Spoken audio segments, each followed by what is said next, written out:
Studio वाले भैया राम लड़ते अगर तैयार हो गए भाई बोली सतगुरुदेव महाराज की, वृंदावन में हरिलाल की।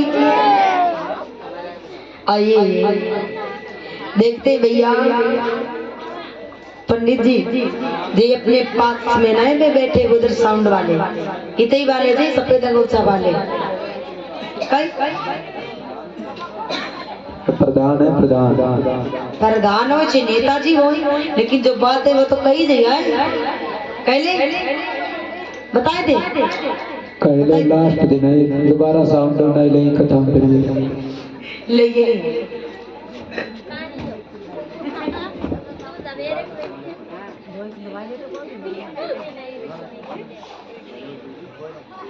भैया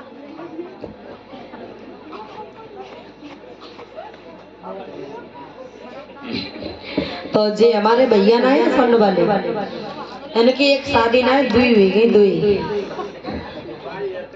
एक इनकी दुई है। अच्छा उधर वाले की हमें कहीं इनकी है।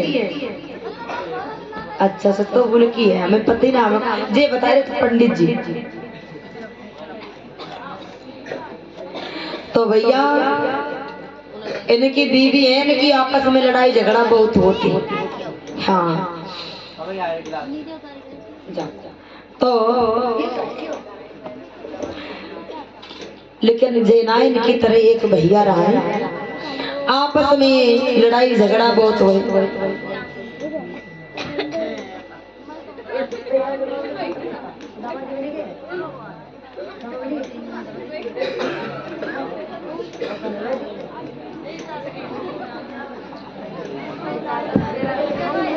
क्या कह रहे हो जो देर का माइक मकाओ।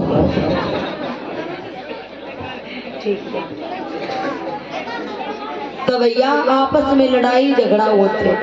एक भैया जी थे उनकी पत्नी के साथ में।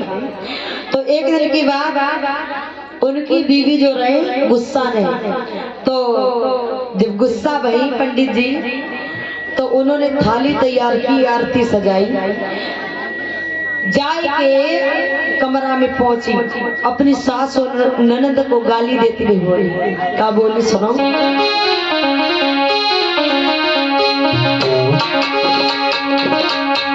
कि हमको जैसन का होली मेरी मरई सास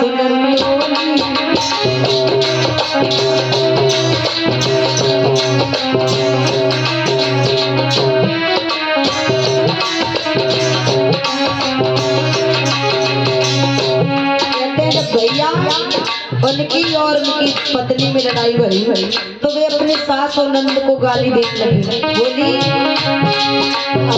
ओ जैसन का होली मेरी तुम्हारी सास और नंद बोली, अब वो जैसन का होली मेरी सास और नंद बोली।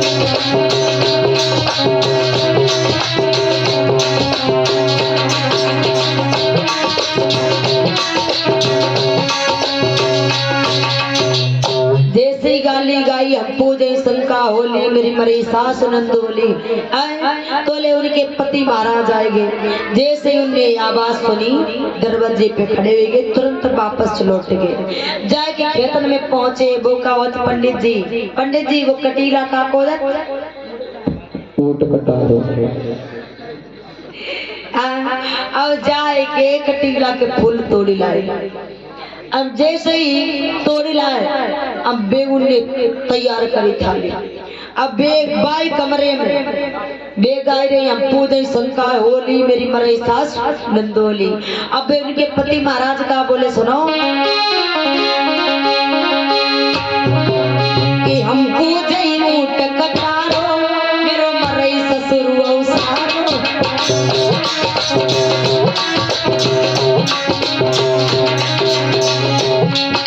कोई अपनी सास नंद को गाली दे रहे हैं, वे अपने ससुर और साले को बोले पूजे ऊट कटारो मेरो मरई ससुर औसारो।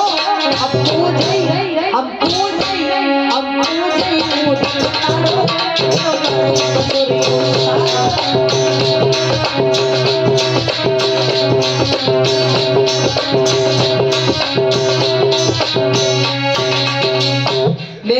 हम पूजे शंका होली, मेरी मरई सास नंदोली। अब परिचित महाराज उनके पति बोले हम पूजे ऊंट कटारो, मेरो मरई ससुर वो सारो। वही सारे वो ससुर को गाली देने लगे। अब उन्हें आरती थाली रख दे, उन्हें अपने रख दे।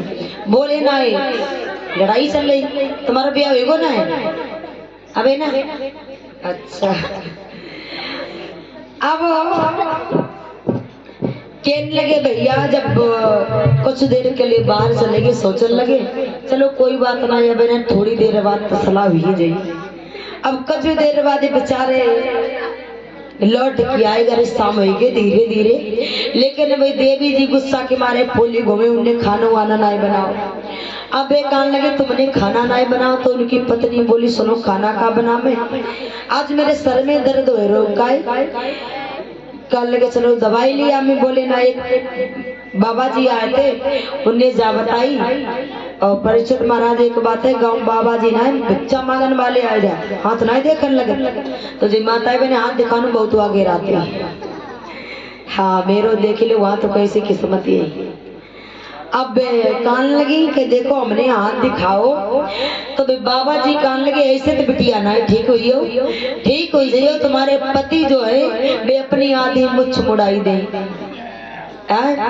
अब उनने सोची चलो कोई बात नहीं, आधी मुछ मुड़ाई दी तो जम यही फेर। लेकिन जई ऐसी बीबी राधिका ऐसी चली गई, दोबारा नहीं मिली।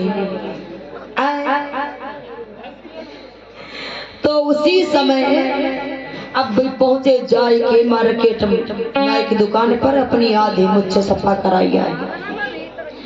अब आधी मुझसे सफा कराई है बे, तो बड़ी खुश हुई रही। अब का बोली पता भैया,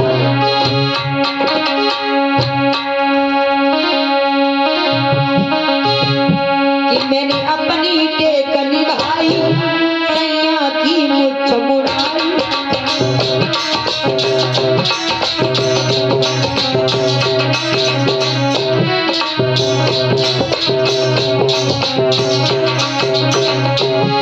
मैंने अपनी टेक निभाई, मैंने अपनी टेक निभाई।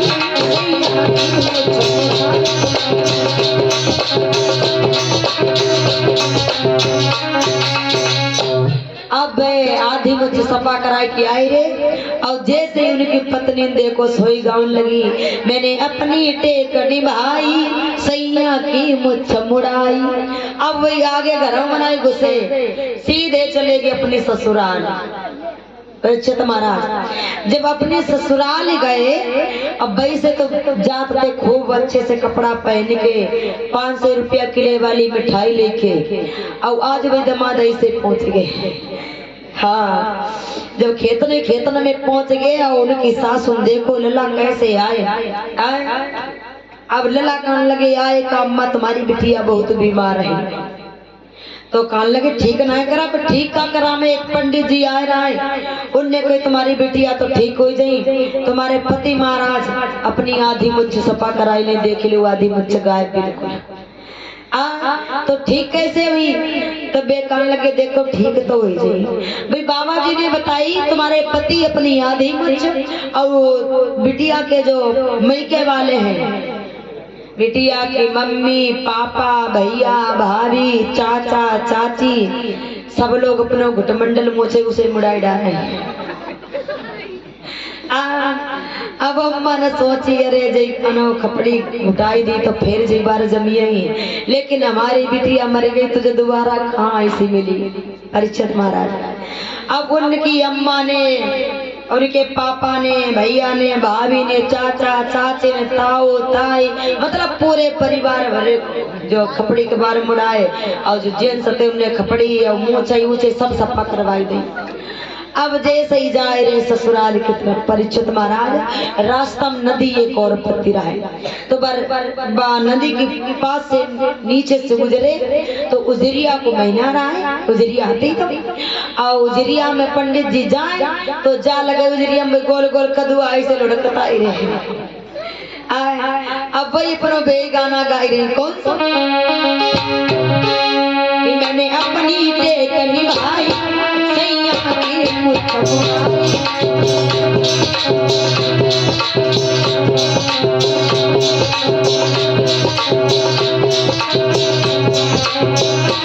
बोली मैंने अपनी टेक निभाई सैया की मुस्कुराई। मैंने अपनी टेक निभाई सैया की मुस्कुराई।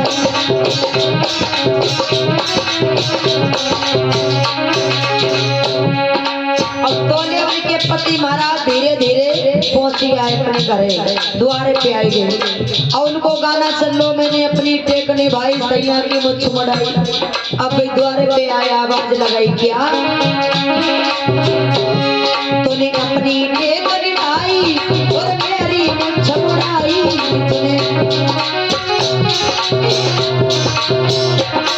तूने अपनी टेक निभाई और मेरी मुझ मड़ाई।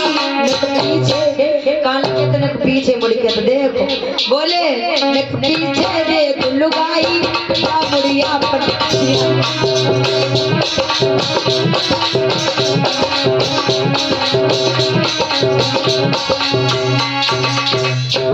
कान लगे तूने अपनी टेक निभाई और मेरी मुछ मुड़ाई। नक पीछे देख लुगाई जा मुड़िया पंटनी आई। कान लगे तुमने तो मेरी आधी मुझसे ही साफ कराई लेकिन हमने तुम्हारे परिवार ही बाहर कर गई।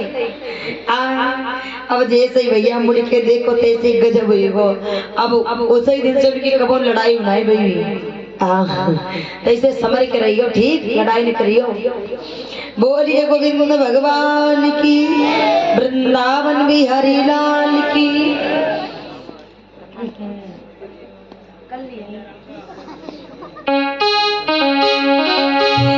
बोली गुरुदेव भगवान की। सभी लोग तालियां बजा करके संकीर्तन।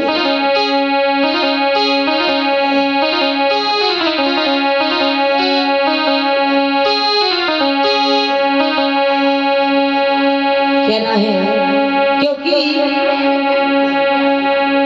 इधर बताया है मेरे भैया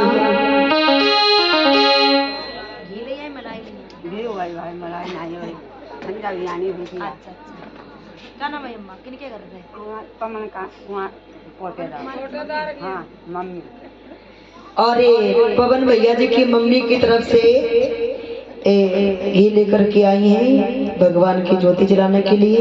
भगवान सदैव सुख शांति रखे धन से भंडार बढ़ता रहे ऐसे ही इनका हाथ धर्म की तरफ बढ़ता रहे। परिचित महाराज प्रसाद सोई जात का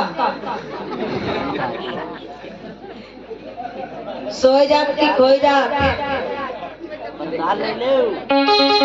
अम्मा जी कोई ना ले जाइए प्रसाद ले लो।